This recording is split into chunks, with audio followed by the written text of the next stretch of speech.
All right, let's dive in. So, percentiles. What percentiles do is they give the relative position of a data point within a data set.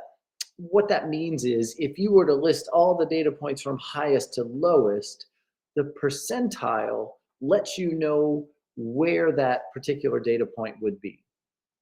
For example, a data point that's at the 88th percentile is above 88% of the values that are in the data set. So an example of this where it might come up for you is if you have kids and they take a standardized test at school and they send back a report that says that your student scored at the 88th percentile. It doesn't mean they got 88% of the questions correct. That doesn't mean that at all. What it means is if you took all the scores from all the students and you listed them out from lowest to highest, that your child it was at the 88th percentile, meaning they were above 88% of the other scores that were exhibited on this particular test. And so it's not a raw score saying how much were correct, how much were incorrect. It's strictly where does this particular value rank in the values of the data set. It gives us the relative position.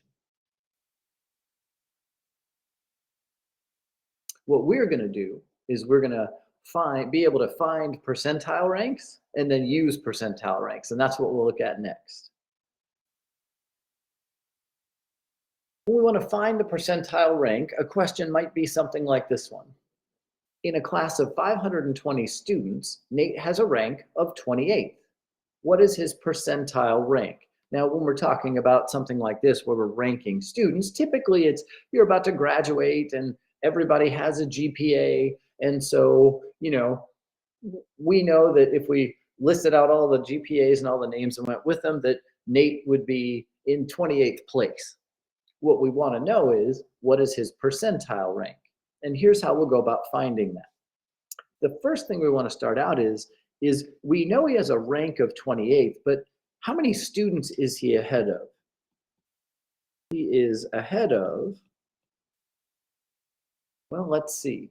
He's ranked 28th. We want to know how many is he ahead of? Because remember, what the percentile rank is going to tell us is what percent of the students Nate is ahead of. First, we need to know exactly how many students Nate's ahead of. And to get that, we're going to subtract. There's 520 students total. We'll subtract 28. And we'll find out that Nate is ahead of 492 students.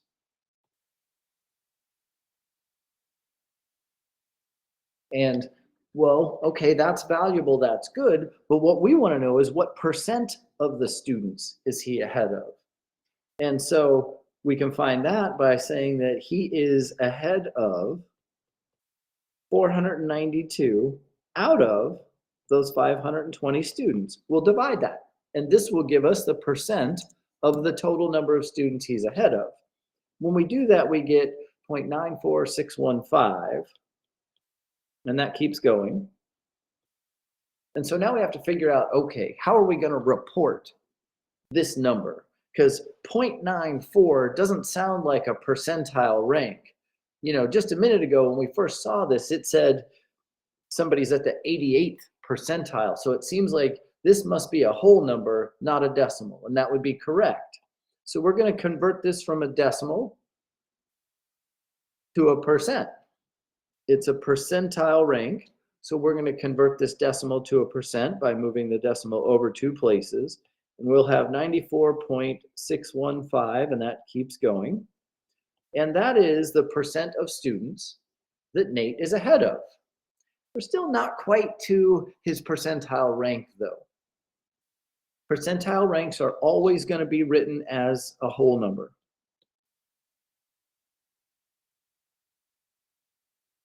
So what we're going to need to do is we're going to round this to the nearest whole number. So we'll look in the ones place. We'll look one space to the right. That's 5 or bigger. So we're going to round this up to 95. And when we talk about percentile ranks, we're not going to say 95%. We're going to say, what is his percentile rank? He is in the 95th percentile. So that's how we find Nate's percentile rank. He's in the 95th percentile. If you were looking at college applications or anything like that, we could say he's in the top 5% of his class because he's at the 95th percentile. He's ahead of 95% of the students in that class. When you're asked for this on a quiz or an exam, while it's true we would say 95th percentile, you're just going to respond with the 95. And that's because it could be easy for Canvas to have a hard time grading like the TH, or if it was the 93rd or the 91st. Like there's a lot of ways that could go sideways in grading. So you'll just respond with the 95 with us knowing that what you mean is the 95th percentile.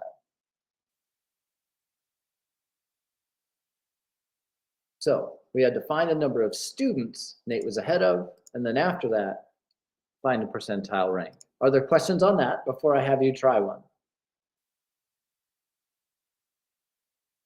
Great, here goes.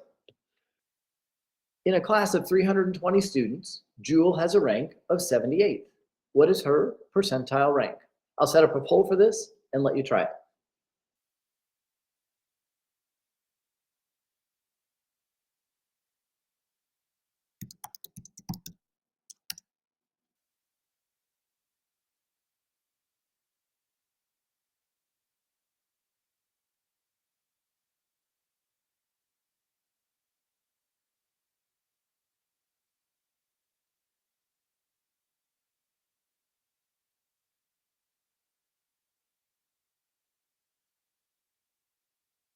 So we know out of the 320 students that are in the class, if we listed those out, Jewel would be in 78th place.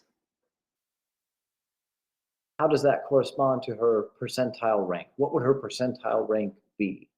Definitely the type of question you could expect to see in the book, on a homework, on a quiz, on an exam. And I'm pretty consistent about encouraging everyone to take part in the polls. It gives you information, it gives me information, it's good for both of us.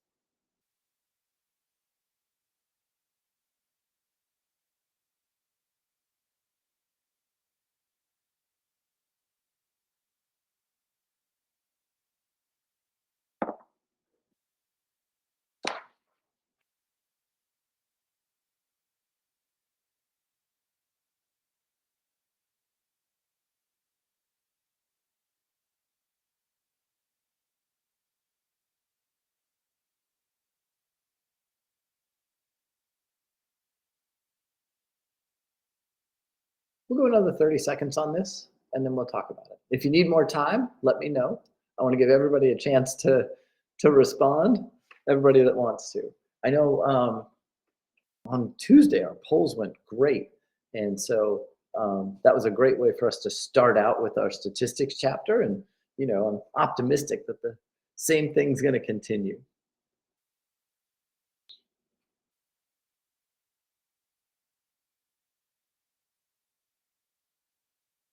All right, let's take a look at this one. Oops.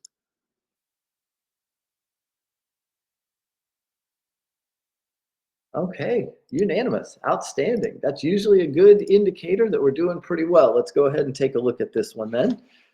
So we can find out how many students Jewel is ahead of, and that's going to be 320 minus the 78, which is 242. So ahead of 242 of the students that are in the class. And now we want to look at that from a percentage standpoint. She is ahead of, well, let's see. She's ahead of 242 out of 320. So we'll divide and get 0.75625. That's a decimal though. And since we're after a percentile rank, we want to convert that to a percent. So I'll move a decimal over 2 places and have 75.625. That's the percent of the students that Jewel is ahead of.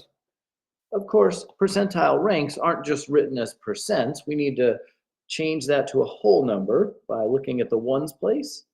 It's one space to the right is 5 or bigger, so we'll round that up and find out that Jewel is at the 76th percentile. She's ahead of 76% of the students that are in the class. Poll went great. If you have questions, let me know. Up next, we're going to go the other direction. Finding the actual rank. This time, we're going to be given the percentile rank, and it's our job to figure out the actual rank. What place would this person be in is what we're looking for when we're looking for actual rank. In a class of 315 students, Shirley is at the 44th percentile. What is her actual rank? So now we're going the other way. This time, we know her percentile rank, and we're looking for her actual rank. So we're going the other direction. The philosophy, though, is very similar. This time we start out with, okay, well, if I know she's at the 44th percentile, I can use that to find out that she must be ahead of 44% of those 315 students. And we can convert 44% to a decimal. Of is multiply and 315. So by using the percentile rank, we find out that she's ahead of 138.6 students. Of course, you and I know we can't have 0.6 of a student. So what we're going to do is we're going to round that to the nearest whole number. Here again, it's going to be about the whole number because we can't have a decimal part of a student. So we're going to go ahead and identify the ones place, look one space to the right. It's 5 or bigger here. So Shirley is ahead of 139 students. With that in mind, now we want to find her actual rank. And to do that, if she's ahead of 139 students, we want to know what place is she in.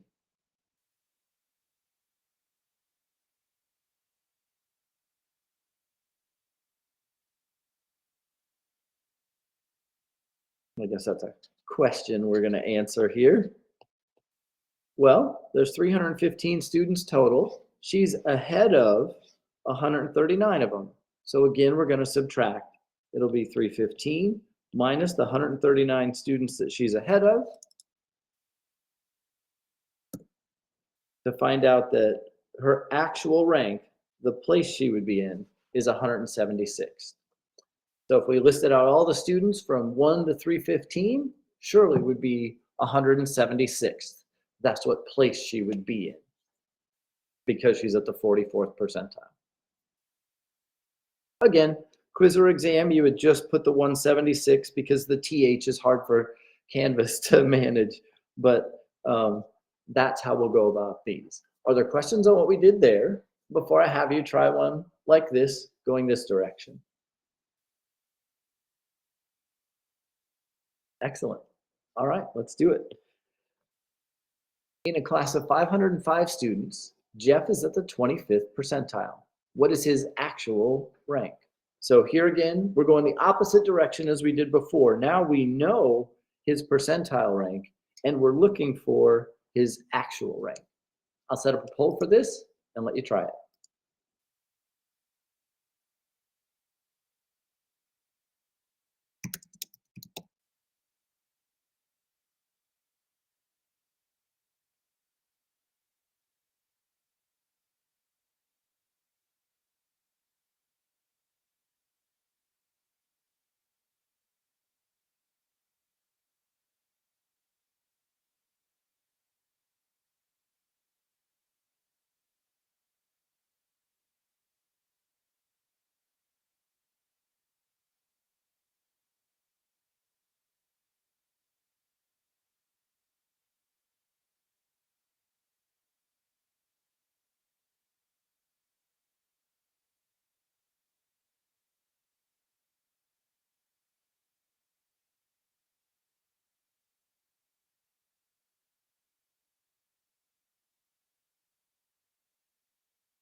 We'll go another 30 seconds, and then we'll talk about it. If you need more time, let me know.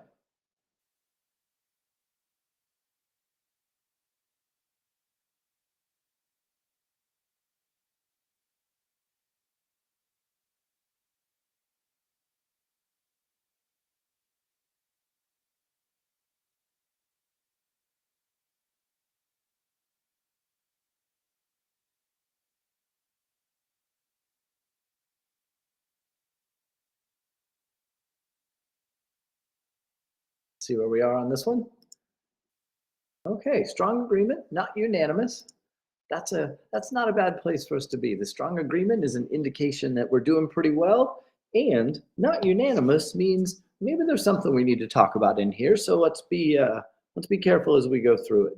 So the first thing we're going to do is, knowing that Jeff is at the 25th percentile, that lets us know that he is ahead of 25% of those 505 students. So this will give us the number of students that he's ahead of. And that's 126.25, which we're going to round to the nearest whole number and say that Jeff is ahead of 126 students.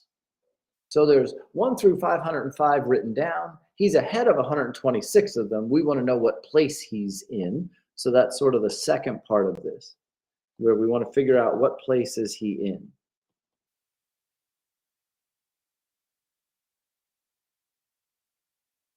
And to find that, I want to say, well, there's 505 total. He's ahead of 126. So if we do 505 minus those 126, we'll figure out what place he's in. He is in 379th place, and that's his actual rank, is 379th. One thing you can do is sort of a little bit of a self-check here is, we know he's at the 25th percentile. So he's only ahead of 25% of the students in the class. If we were to list those out from 1 all the way down to 505, he's only ahead of 25% of them. So, you figure halfway would be about 250th place. He's lower than that. So our answer better be lower than 250th. And as it turns out, he's actually in 379th place. That's all we're going to do with percentiles, is knowing the actual rank, find the percentile rank, and then going the other direction, knowing the percentile rank, finding the actual rank. If anybody has questions about anything we've done there, let me know.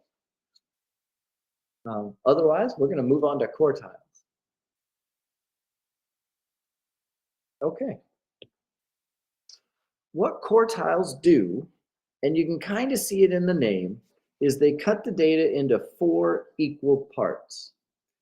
It kind of makes sense because there are 4 quarters in a dollar. There are 4 quarts in a gallon. And as we saw in our consumer math chapter, when we were doing compound interest, there are 4 quarters in 1 year. And so this prefix QUART sort of points us to, there's going to be something about 4 going on here. And what a quartile does is it cuts the data set into 4 equal parts. Now, if I wanted to do that, if I wanted to cut something into 4 equal parts, I don't know, let's just say it's something relatively simple like candy bar. If I wanted to cut this candy bar into 4 equal parts, I don't think I would just sort of eyeball it and start cutting. Instead of that, if I wanted to cut something into 4 equal parts, I think my approach would be to cut it in half first, and then cut those halves in half again. And that's exactly how we're going to approach a data set when we want to cut it into 4 equal parts. The first thing we're going to do when we want to cut a data set into 4 equal parts, the first thing we're going to do is find the median. We're going to cut the data set in half first. And then after we've cut the data set in half, then we're going to zero in on 1/2 at a time and cut those halves in half again. On the lower side of the data set, we get what's called the lower quartile or the first quartile. And that's going to be the median of the lower half of the data set. So after I've found the median and I've cut this data set in half, what I'm going to do is cut it in half again by finding this lower quartile, which is the median of the lower half of the data set. And then the next thing I'm going to do is I'm going to say, okay, well, I have this upper half of the data set over here. I'm going to cut that in half.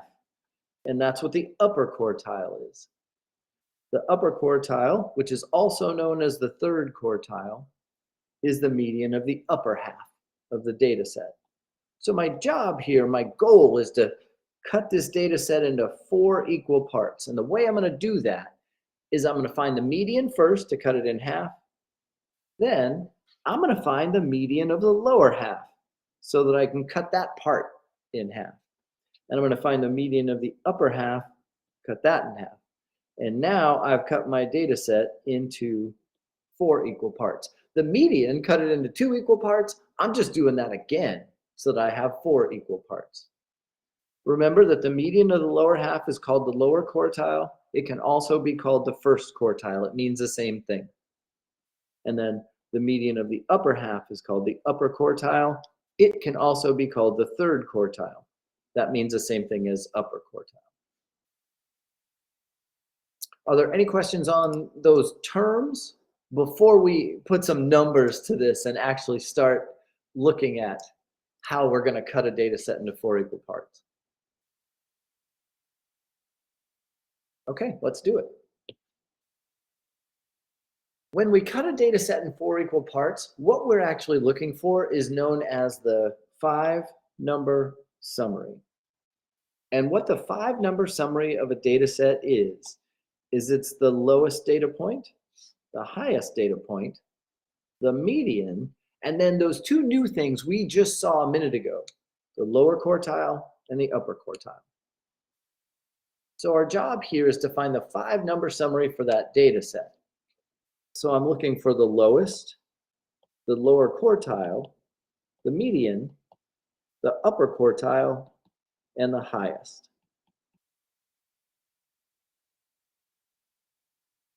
Because I know at some point in here I'm going to be asked to find the median, the first thing I'm going to do is rewrite this data set from least to greatest.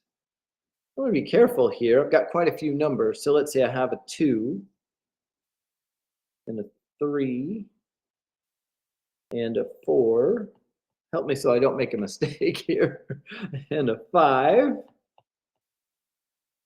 7, 8, 11, 13, and 15. I had 1, 2, 3, 4, 5, 6, 7, 8, 9 data points. 1, 2, 3, 4, 5, 6, 7, 8, 9. The fact that I have 9 makes me feel pretty good about it. It doesn't necessarily mean I wrote them down correctly, but probably.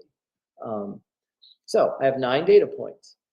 The highest and lowest are really easy to find. I can just kind of identify those right away. That the lowest is going to be 2 and the highest is going to be 15. Okay, next I need the median. Same approach as we used before. We have 9 data points, which is an odd number. So there will be one right in the middle. And then I have 8 other data points. Half of those, 4 of them, will be below the median. Half, 4 of them, will be above the median.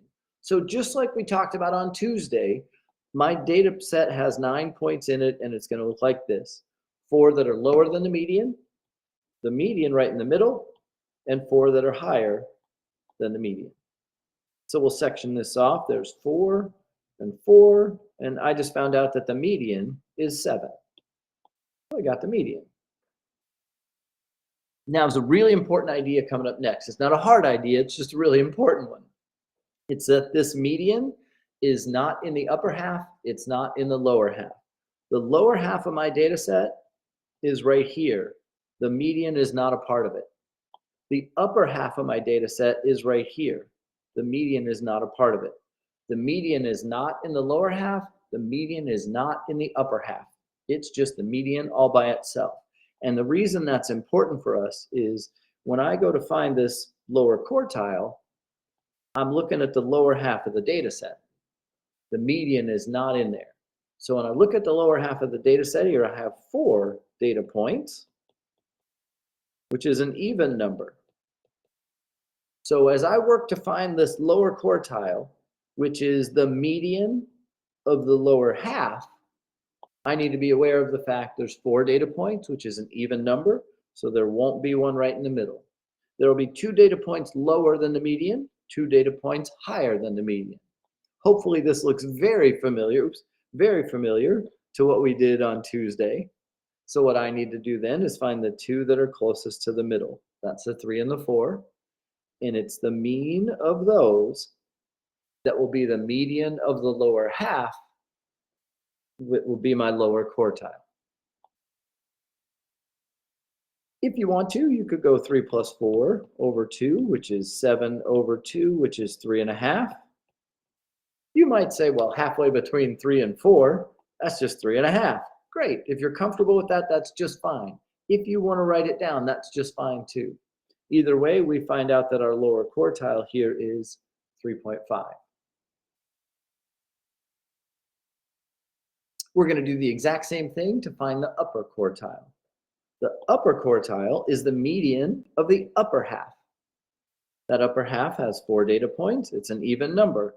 There's going to be 2 data points lower than the median, 2 data points higher than the median. We find the 2 that are closest to the middle, 11 and 13. We want the mean of those to be the median of the upper half, which is our upper quartile. So I could do 11 plus 13 over 2, which is 24 over 2, which is 12. Or you might have said, well, halfway between 11 and 13, that's just 12. And sure enough, now we found our 5-number summary. Homework, quiz, exam, you might be asked to find a 5-number summary, and that's the process. The highest and lowest come pretty easy. The median, we learned how to do that on Tuesday, and then we use that same approach of finding the median now to find the upper quartile and the lower quartile. Please keep in mind what we've done here is cut the data set in 4 equal parts. Notice the median, cut the data set in half, and then these quartiles, cut the data set in half again, so that we cut it into 4 equal parts.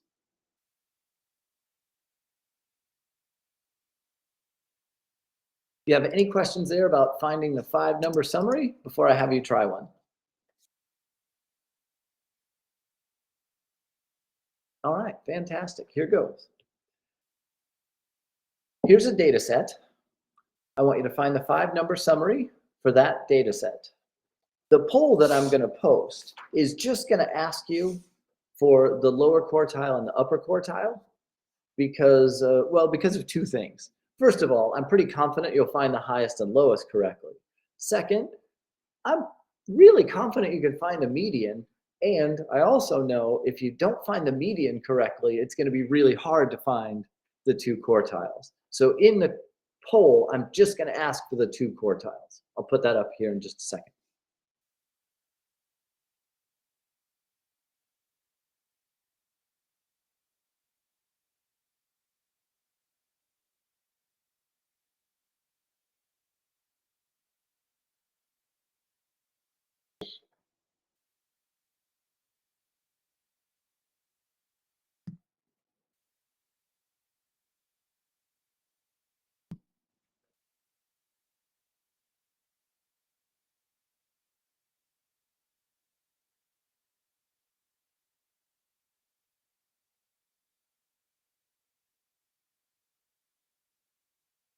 Here again, this is the type of problem you can expect to see going forward in the work that we're going to be doing in the book, in a homework, on a quiz or an exam, is finding the 5-number summary for a data set.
go another 30 seconds on this, and if you want more time, let me know.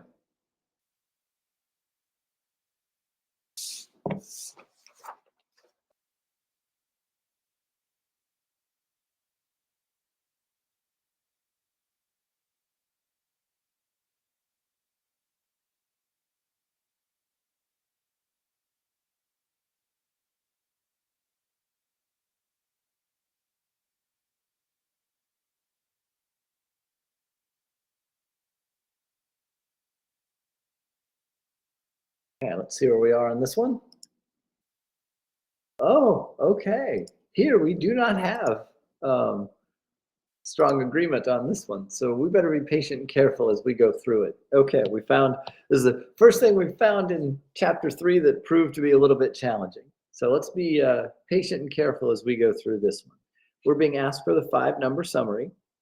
So that's going to be the lowest, the lower quartile, the median, the upper quartile, and the highest. If I'm going to find all those, and a real good indicator of this is the median, the first thing I want to do is make sure I write this data set down from least to greatest. So we're going to start there. Let's see, I've got 11, 14, 17, 21, 26, 27. Those are my 6 data points here. And so the highest and lowest, those come pretty easy. The lowest is 11, the highest is 27. And next we need the median. Median's the number in the middle. Here I have to be a little bit careful because I can see that I have 6 data points, and that's an even number. When I have an even number of data points, there won't be one sitting right in the middle. Instead, there's going to be 3 data points below the median and 3 data points above the median. So let's section that off. I'll go 1, 2, 3, 1, 2, 3. Now, I've created my upper and lower halves. I just have to find the median. And to find the median, I take the 2 numbers that are closest to the middle, and I need the mean of those. That'll be the median of my data set. I think I might know what happened.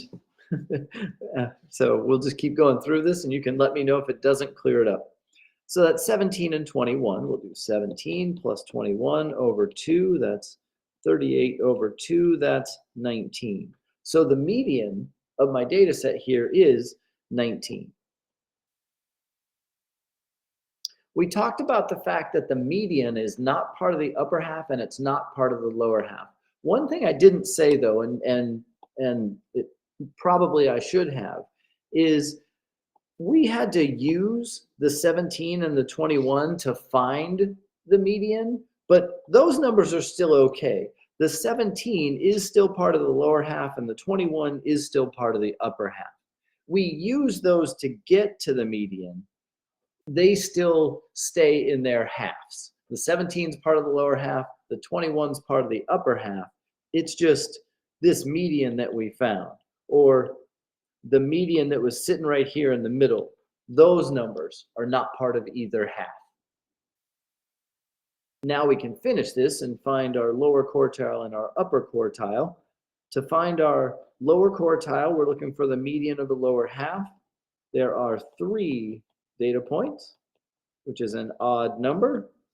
And easily enough, the lower quartile then is going to be that 14. And 3 data points in the upper half. The upper quartile is the one in the middle. That's the 26.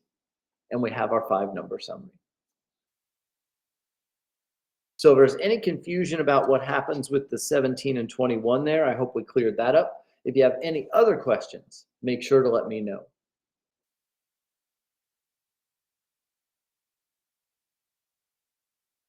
Okay, great. This 5-number summary is nice because it does cut our data set into 4 equal parts. Now we're going to see a graphic representation of that that's probably new for most of you, and it's called a box and whisker plot, or Boxplot for short. what we're going to use here is we're going to use the 5-number summary from that first data set we looked at, and we're going to draw a picture of the box and whisker plot that represents this particular data set. Now, in order to do this, what I'm going to start out with is I don't need to really make full-on graph paper because we're just going one direction here. So I'm kind of just making myself a number line as a guide, really. I can see my lowest is 2 and my highest is 15. So we'll start at 0 and go up to 20. 10 would be halfway, 5 would be here, 15 would be here. And all I've done here is make a number line to kind of act as graph paper for me, to help me draw the picture of the box and whisker plot that I'm about to draw.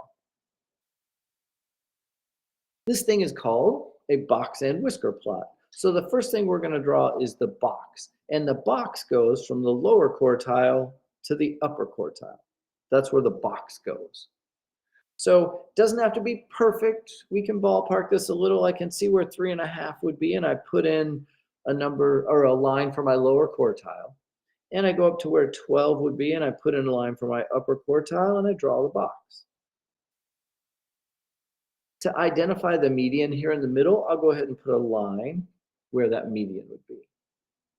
And you could label this. You could label it with lower quartile, median, upper quartile, and you could even be more detailed if you wanted to and label it with the 3.5, the 7, and the 12. But we can see all those things. You don't have to put those labels there if you don't want to. We can see by looking at it that this is 3.5, this is 7, and this is 12. And we know by how a box plot is created that that's the lower quartile, that's the median, and that's the upper quartile. If those labels help you, you can put them on there, but you don't need to. And then to finish this off, it's called a box and whisker plot. We've done the box part. Now we're going to take care of the whiskers. The whiskers are lines that go out to the highest number and a line that goes down to the lowest number. And so we put a line here at 2 and we connect that to our box. And we put a line up here at 15 and connect that to our box. And now what we've done is created a box and whisker plot that is a picture of that 5-number summary. I definitely would like it if you're able to create a box plot from a 5-number summary, but honestly, most of our questions are going to be more about, can you read a box plot? Can you see what it's telling us? And that's what we're going to look at next, is whether or not you can read a box plot. In and of itself, a box plot can be pretty valuable because we know what we've done here with this 5-number summary is we've cut the data into 4 equal parts, right? The median cut the data in half. So I know half the data is back here and half the data is over here. And then those quartiles that I found, those cut the data into 4 equal parts. So 1/4 of the data is here, 1/4 of the data is here, 1/4 of the data is here, and 1/4 of the data is here. That's the whole point of the 5-number summary, is to cut the data into 4 equal parts. 1/4 of the data in each piece. And there's value in that. Also, there can be value if we have two different box plots that we want to compare to each other and they're drawn on the same scale. That can be a nice thing too. That can be valuable. But for right now, we're focused in on what a box plot tells us. And we know that it cuts the data into 4 equal parts. So 1/4 of the data is in each piece of this where we've drawn those lines. With that in mind, and please keep that in mind, I'm going to ask you a question that I don't think is going to be easy, and here goes. Hours of battery life was recorded using data from 250 batteries. So what happened here was 250 batteries were tested to see how long they would last. And that data was collected. And so those 250 data points were all written down. And then they found the highest and lowest, found the median, found the lower quartile, found the upper quartile. And from those 5 numbers, from that 5-number summary, a box plot was created. And here is that box plot. And so here's the question that I want it to be easy, but my expectation is that it's going to be difficult. We'll see. Looking at this box plot, understanding how it was created and what quartiles do, did more batteries in this survey, in this study that was done, did more batteries last less than 16 hours or more than 24 hours? I'm going to make a poll for this and give you a chance to respond.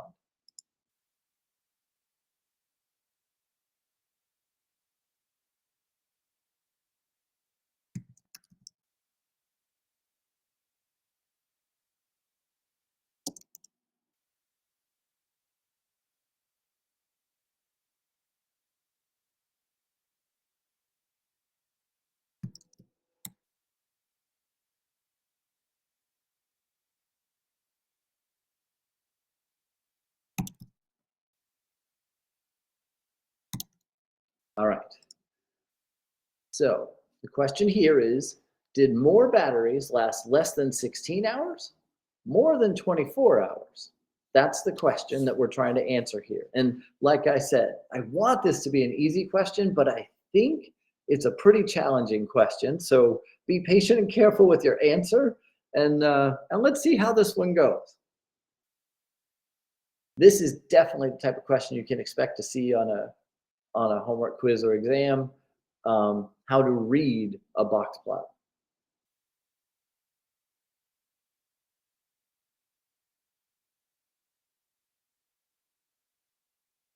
And again, our question here is, did more batteries last less than 16 hours or more than 24 hours, based on what we see there in that box plot?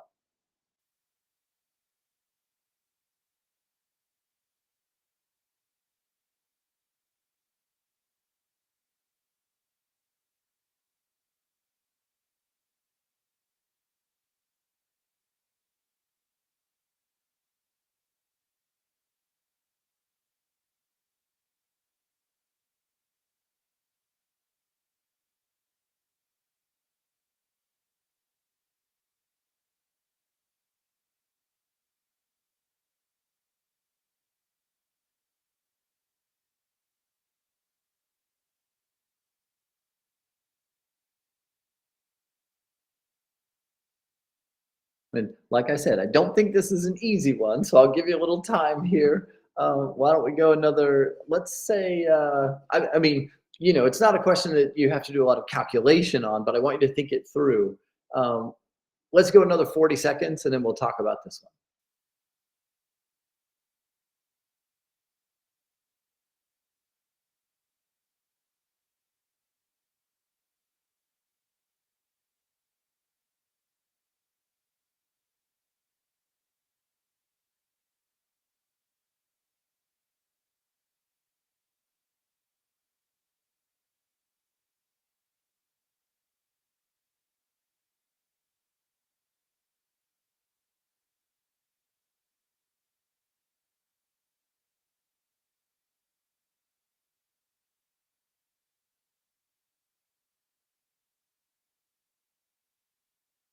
All right, let's see how this one went.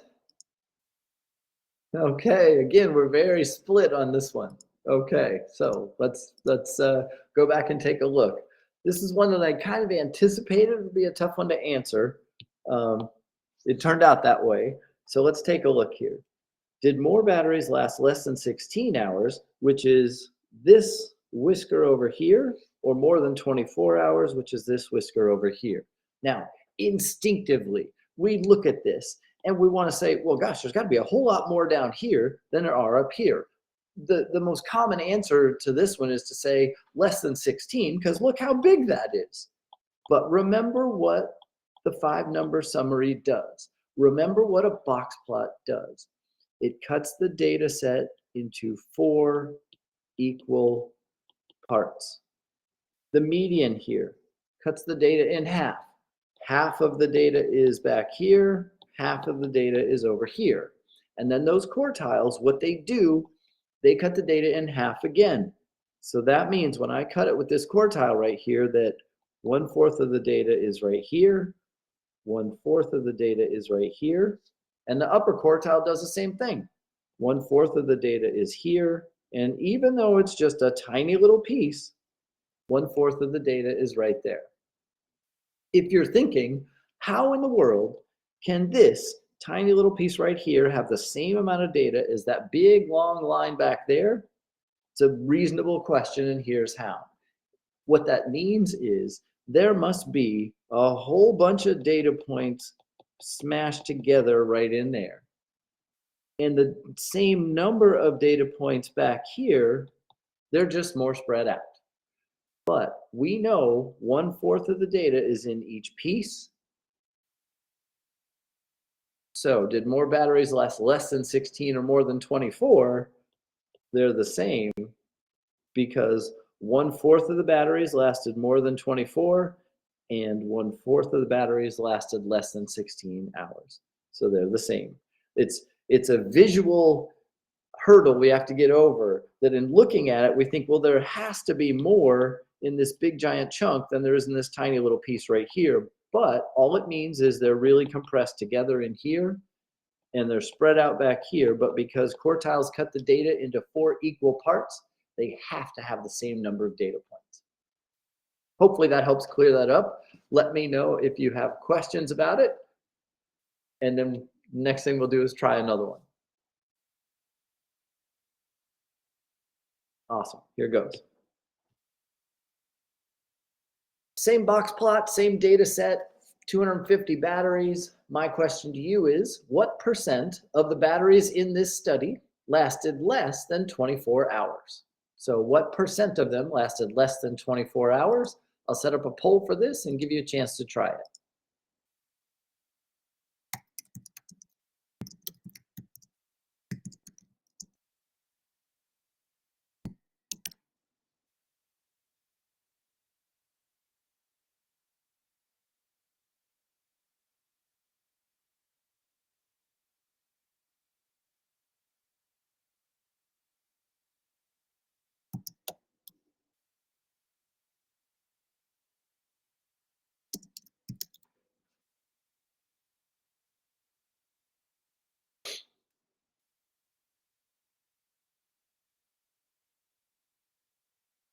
So based on what we see in this box plot, knowing that that's the hours of battery life that was recorded is in this box plot, what percent of the batteries lasted less than 24 hours?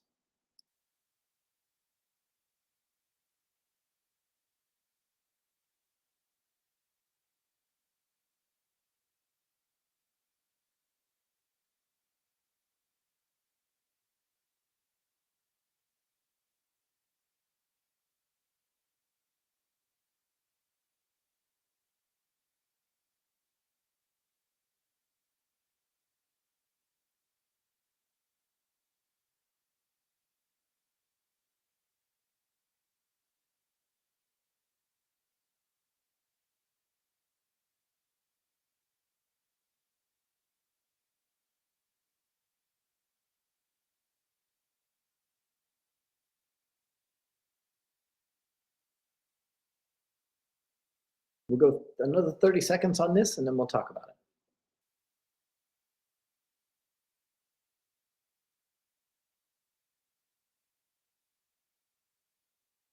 The key to reading a box plot is don't make it into something that it's not.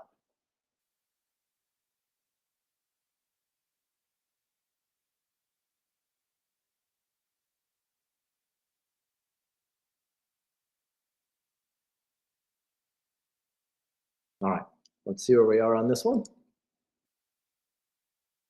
Okay, we're split again. So we did really well with finding the 5-number summary, but reading the box plot is a little bit of a tough one. All right, so what percent lasted less than 24 hours? As we look at this box plot, the only thing we know about what this box plot tells us is it cuts the data into 4 equal parts. So 1/4 of the data is here, 1/4 of the data is here, 1/4 of the data is here, and 1/4 of the data is here.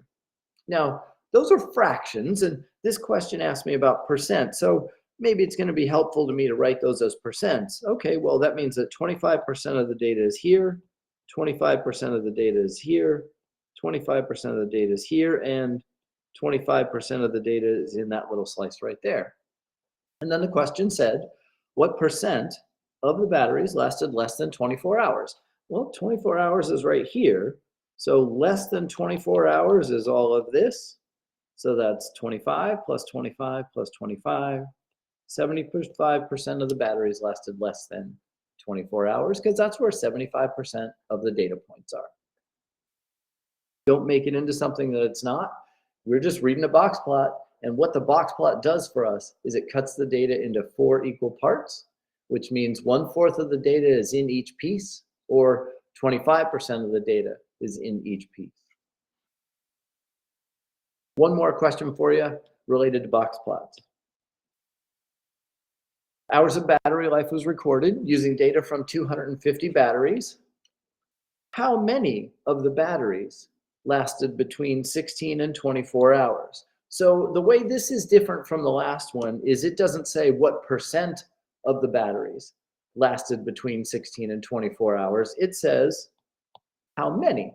How many of the batteries of the 250 that were in the study, how many of them lasted between 16 and 24 hours? So first you'll find the percentage, and then they'll use that to find out how many.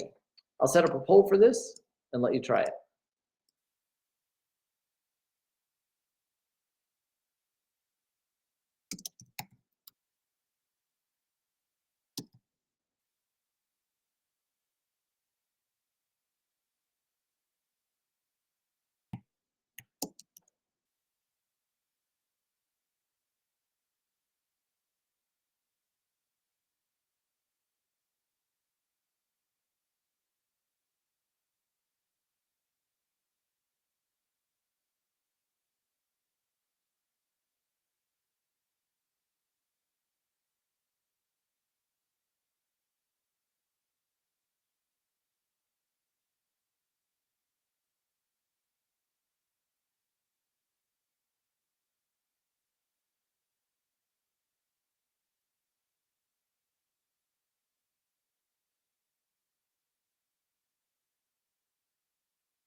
So this one does involve a little bit of calculation. This one's reading a box plot and then a little calculation to figure out how many of the batteries lasted between 16 and 24 hours.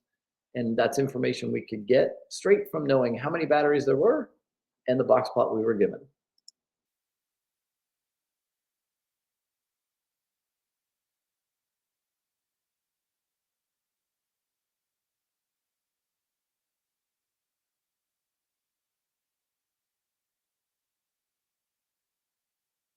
We'll go another 30 seconds and talk through this one.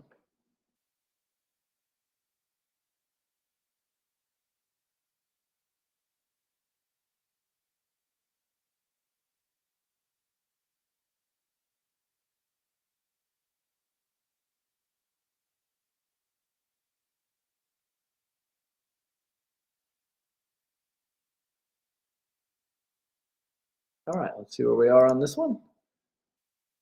Okay, split again.